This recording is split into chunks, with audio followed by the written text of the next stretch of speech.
Batang-bata ka pa at marami ka pang kailangang malaman at intindihin sa mundo. Yan ang totoo.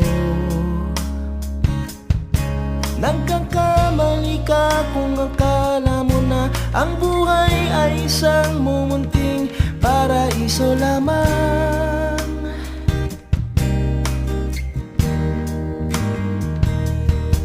Batang-bata ka lang at akala mo na alam mo na ang lahat ng kailangan mong malaman.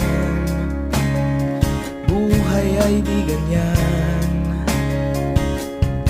Tanggapin mo na lang ang katotohanan na ikaw ay isang musmus lang na wala pang alam. Makinig ka na lang